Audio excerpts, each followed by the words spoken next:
je pense sincèrement que ça, c'est terminé. Ce qu'on a connu, on l'a connu pour de bon et on le connaîtra plus jamais. C'est terminé. Le Dragon Ball qu'on a connu avant, on le reverra plus jamais.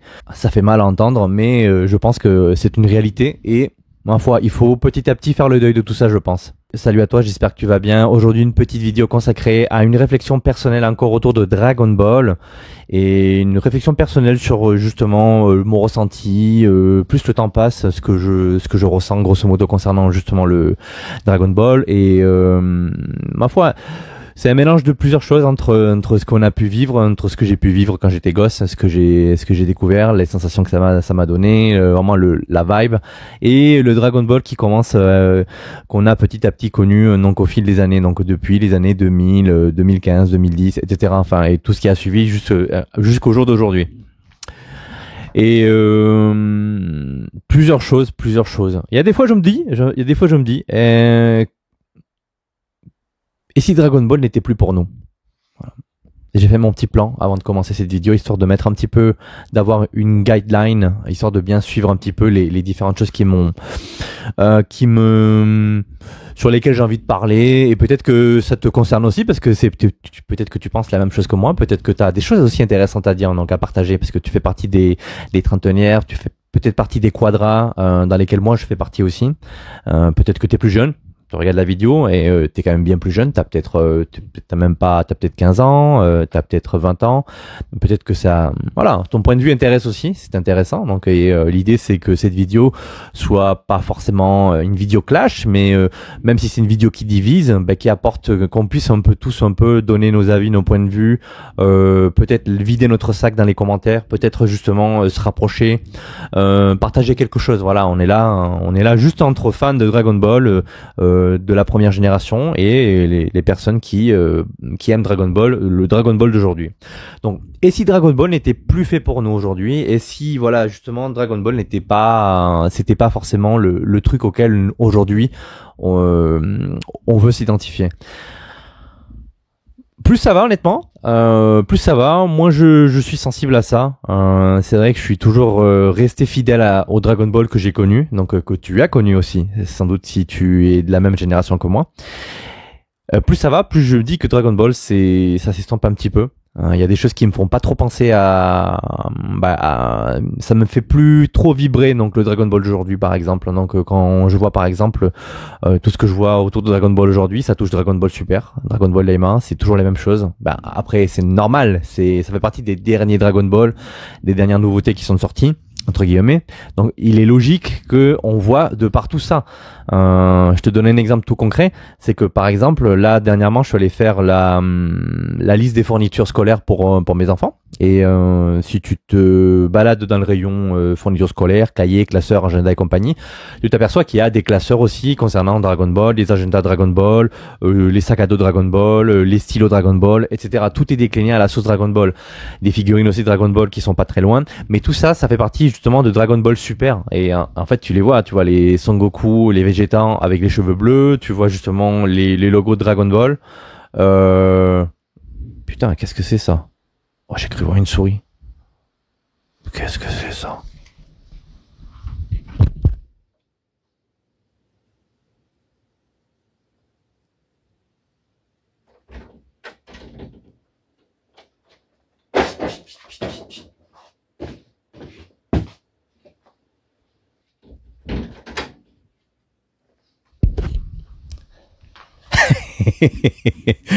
Une toute petite souris.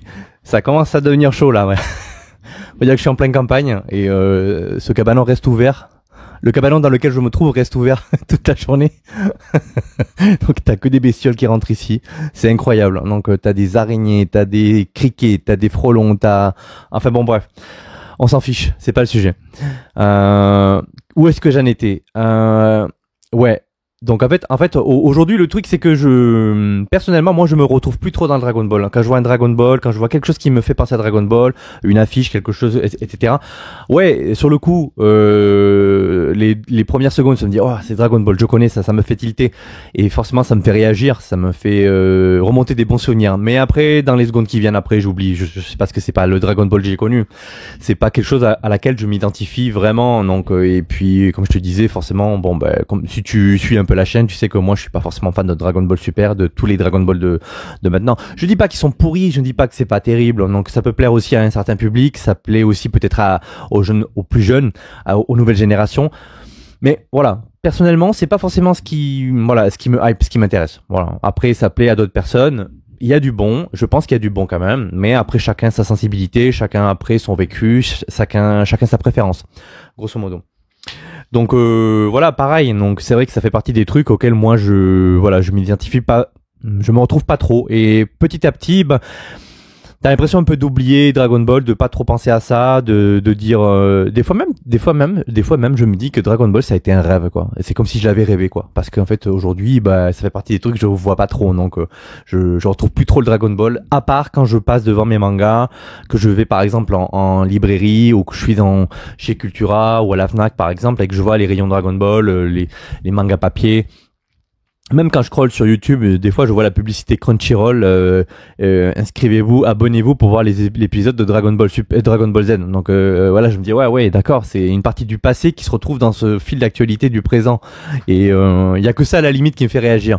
Et donc par définition, ça fait partie, et c'est comme si petit à petit j'oubliais un petit peu un peu le plaisir que ça m'avait procuré. Et voilà, aujourd'hui je suis plus en quête de Dragon Ball, tout ce qui touche à Dragon Ball et Dragon Ball Z, c'est quelque chose qui me touche particulièrement. Encore une fois, encore un exemple, cette semaine je suis allé faire les courses et en fait quand j'étais dans le magasin, je faisais la queue et en fait tu sais que t'as d'autres queues, t'as d'autres caisses et tu regardes un peu les gens comme ça et là j'ai vu un père avec son gamin qui devait avoir peut-être 10 11 ans peut-être et en fait il avait un t-shirt Dragon Ball Z. C'était super, je lui dis wow. C'est Dragon Ball Z, tu vois bien le Z à la fin avec le Son Goku en mode Kaioken. C'était trop stylé. Et tu dis ah ouais, le gamin il a 12 13 ans et voilà, il a un t-shirt Dragon Ball Z, c'est super quoi. Et ça fait plaisir, ça fait du coup et par définition dès que tu vois un truc aujourd'hui qui touche à Dragon Ball Z, par définition, c'est comme si tu faisais déjà un petit voyage dans le passé. Tu redécouvres un peu comment te dire, le plaisir que t'as pris à découvrir Dragon Ball Z en fait. Et ça c'est bien. Ça fait partie des petits trucs aujourd'hui qui te font aimer ce pourquoi tu as bien aimé et tu as adoré, tu continues toujours d'aimer Dragon Ball et Dragon Ball Z. Donc voilà, donc ce qui m'amène peut-être au point suivant, c'est qu'aujourd'hui bon, le mot est peut-être un peu fort mais c'est trahison. Donc c'est vrai que des fois je peux être partagé entre attachement et déception. Donc attachement et déception. Et bon, ça serait un sujet peut-être un peu compliqué à développer. Je sais pas si je suis clair dans ce que je dis, mais l'attachement, non, justement, aux sensations, à l'œuvre, au fait qu'elle soit arrivée. Quand elle est arrivée, c'était juste un banger, c'était quelque chose de nouveau. Et puis c'était super, quoi. Il y avait rien de tout ça avant. Et voilà. Et en fait, nous, on est resté avec cette vision-là du Dragon Ball Z en fait qui a suivi juste après, comme étant quelque chose de nouveau, une nouveauté, vraiment le truc de malade. Là, le manga à suivre, le truc, c'est que tu vois nulle part ailleurs. Et surtout dans les années 90, quoi. Ouais, les années 90, c'était juste une dinguerie, quoi. tu voyais pas tout ça. Et donc forcément, quand Dragon Ball Z arrive, forcément, tu te prends une bonne claque. Tu te prends qu'une claque dans la figure et c'est justement te dire, oh oui, j'adore, j'en vois encore d'autres. Donc voilà, donc aujourd'hui le mot est fort, je disais un petit peu, il y a un attachement, c'est vrai toujours à l'œuvre, mais il y a aussi peut-être une sorte de déception quelque part. Voilà, c'est par rapport à ce qui se fait aujourd'hui, la continuité n'est pas trop fidèle à ce que moi j'ai connu, à ce que t'as peut-être toi aussi pu connaître. Donc il y a pas cette fidélité, mais à tous les niveaux, scénaristique, au niveau du dessin, au niveau de l'esprit, au niveau de l'intensité. Donc voilà, donc c'est un peu le petit truc qui est pas terrible.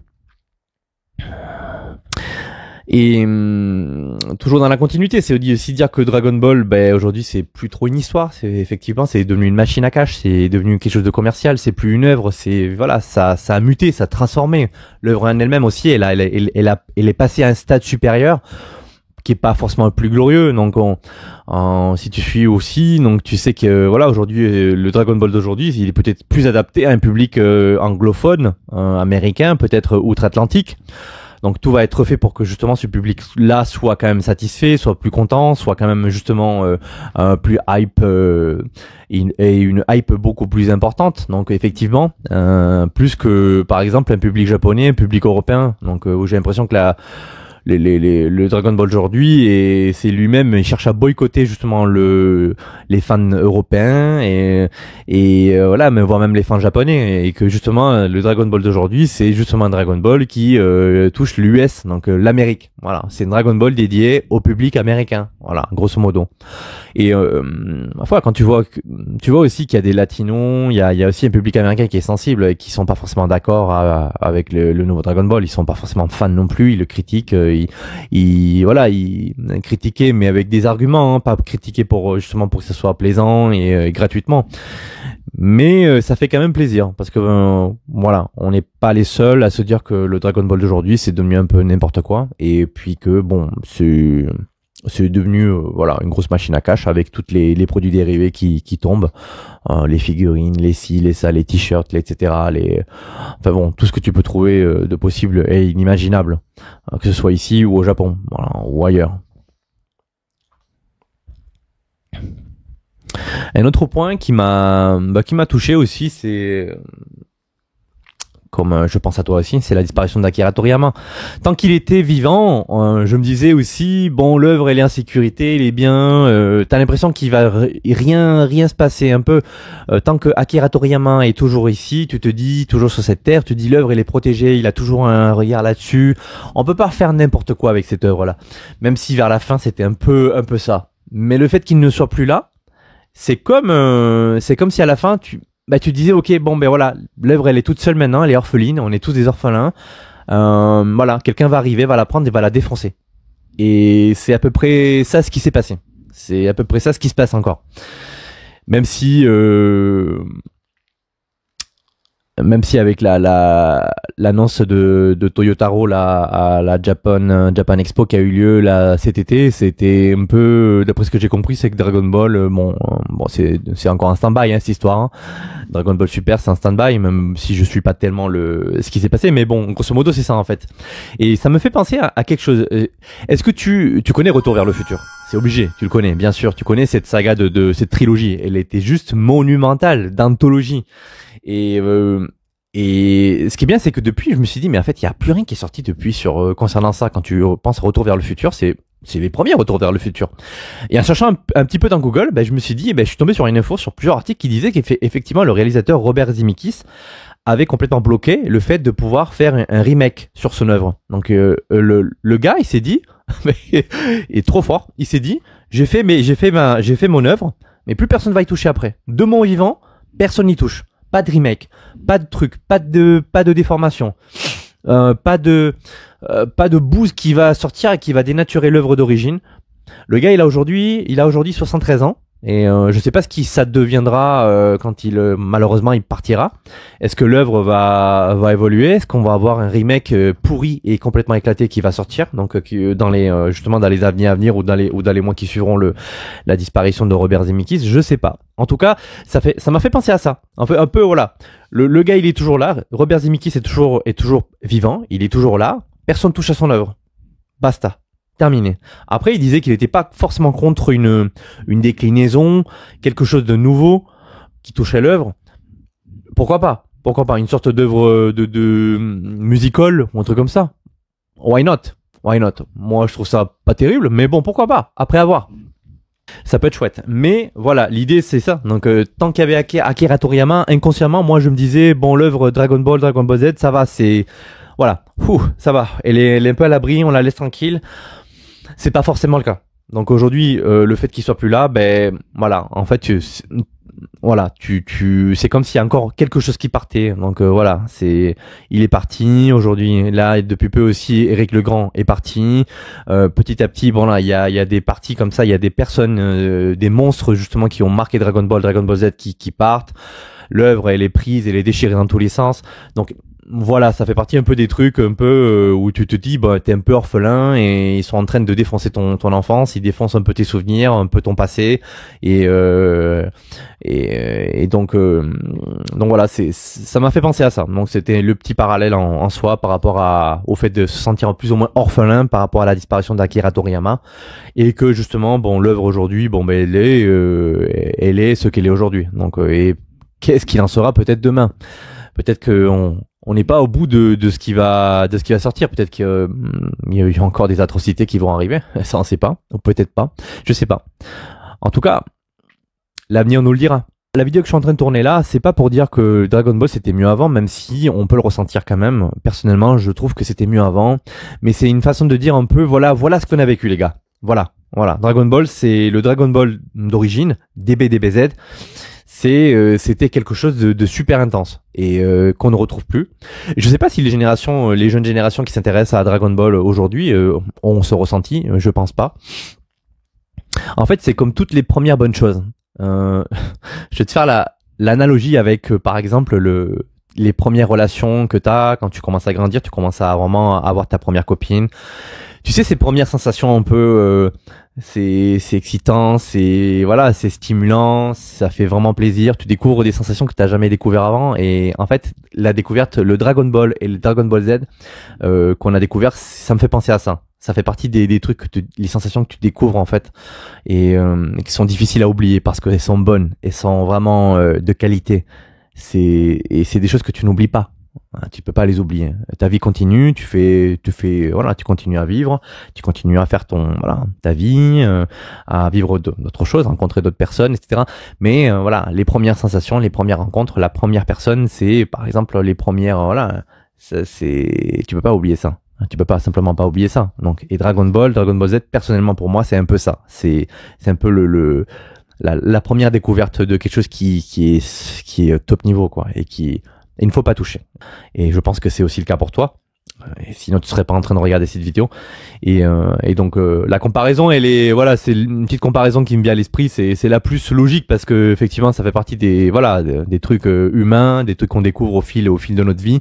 Et c'est comparer Dragon Ball Z justement à tes premières relations, tes premières découvertes justement avec ta première copine, avec ton premier copain, etc. Peu importe. Ça fait partie des choses qu'on ne touche pas, et surtout si ça s'est bien passé, que c'est des bons souvenirs, c'est des bonnes choses, il faut pas y toucher et forcément donc ça fait partie des trucs que tu gardes au fond de toi et tu ne partages pas. Donc Dragon Ball, c'est vrai que c'est après je suis conscient, hein, j'ai 40 ans aujourd'hui, ça fait partie des Dragon Ball Z, je sais pas si mes enfants par exemple auront le même engouement, est-ce qu'ils découvriront, est-ce qu'ils auront la même sensation, la même étincelle que moi je l'ai eu, je sais pas, peut-être ils grandissent dans le monde d'aujourd'hui, il y a déjà plein de mangas, il y a plein de Dragon Ball, ils savent que ça me plaît. Ils connaissent déjà, je les initie un petit peu petit à petit. Et à ce sujet, j'ai fait une vidéo qui s'appelle Transmettre Dragon Ball donc à tes enfants. Donc elle est disponible sur la chaîne si tu as envie de voir ça. Mais je sais pas s'ils auront la même étincelle. Peut-être qu'ils l'auront pour d'autres trucs, pour un nouveau manga, pour une autre œuvre, pour un comics, pour une BD, j'en sais rien. Mais en tout cas, ça fait partie des choses qu'on ne peut pas oublier et qu'on ne touche pas, c'est sacré. Voilà, et juste pour terminer cette vidéo qui commence à être longue, je pense, et je sais pas s'il y aura beaucoup de cuts, je pense que je vais la laisser comme ça, c'est que on a tous notre version de Dragon Ball aurait dû s'arrêter à tel endroit, tel arc, tel moment. Alors, personnellement, je sais qu'il y en a beaucoup d'entre vous, qui auraient préféré que Dragon Ball s'arrête à la fin de l'arc Cell, donc parce que justement c'était au climax, le fait qu'il y ait Sangohan là qui se dévoile, qui arrive à défoncer Cell, donc qui est l'être parfait après avoir fusionné, après avoir absorbé les cyborgs, etc. C'était un scénar vraiment explosif, c'était vraiment génial, sublime. une pépite. C'est que Dragon Ball, je pense, à un moment donné, je me suis dit, il aurait pu s'arrêter à l'arc-cell. Après, l'arc au bout, même s'il a été peut-être un peu moins travaillé, même si c'était un petit peu précipité, même si c'était un petit peu plus drôle, un petit peu plus comique, il y avait un peu moins de cette patte un peu plus sérieuse, un peu plus badass qu'on n'a pas forcément trouvé dans l'arc Cell ou l'arc par exemple Freezer. L'arc au bout, personnellement, je trouve qu'il y a quand même des bonnes choses, tu vois. Il y a certes, c'est un petit peu plus léger, mais il y a des choses qui sont intéressantes comme au sein des transformations, les fameuses transformations de Gotenks, de SSJ3, Son Goku 3, c'est une dinguerie. Vegeta aussi, Imagine Vegeta aussi, il y a plein de choses qui sont intéressantes. On peut pas dire que ça c'est... On peut pas dire que Dragon Ball Z aurait dû s'arrêter à l'arc au bout. Pour certains, peut-être que c'est le cas, peut-être certains ont été déçus. Mais moi, personnellement, même si c'est pas mon arc préféré, je trouve qu'il y a quand même des bonnes choses. Je trouve que les vilains sont sympas. Boo, il est bien. Il y a eu une évolution du personnage aussi à travers les différentes absorptions qu'il a pu avoir. Je trouve que ça a été intéressant, c'était bien ficelé et les personnages ont quand même réussi à évoluer. On a réussi à avoir de la nouveauté, encore de l'intensité. Moi, la première fois que j'ai vu Vegito, j'ai dit oh, c'est quoi cette dinguerie? Les deux qui fusionnent avec des potas là, c'est du délire. Trop fort Vegito, trop fort. Et je me suis dit waouh. En plus déjà double claque.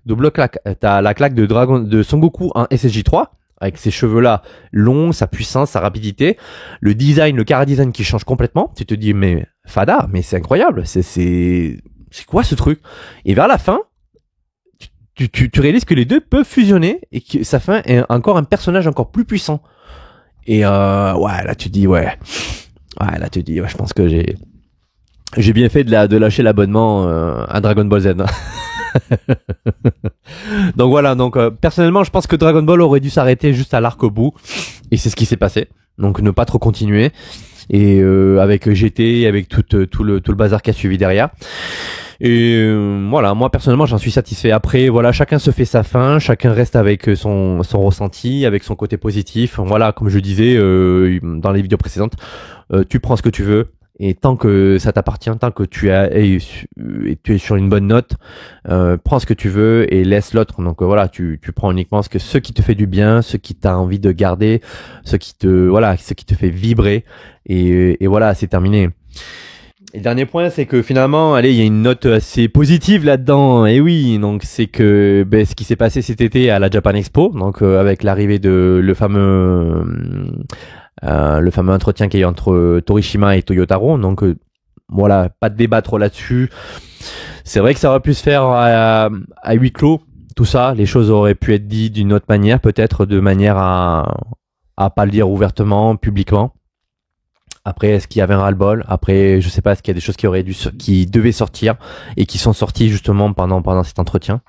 Le fait que Torishima soit quand même de la vieille école, que ça a été l'éditeur d'Akira Toriyama, ils ont été très complices et c'est lui-même qui l'a poussé à aller au-delà de ce qu'il pouvait faire. Parce que peut-être que je pense que sans Torishima, Dragon Ball ne serait pas le Dragon Ball et DBZ n'auraient pas été ce qu'ils ont été à l'époque.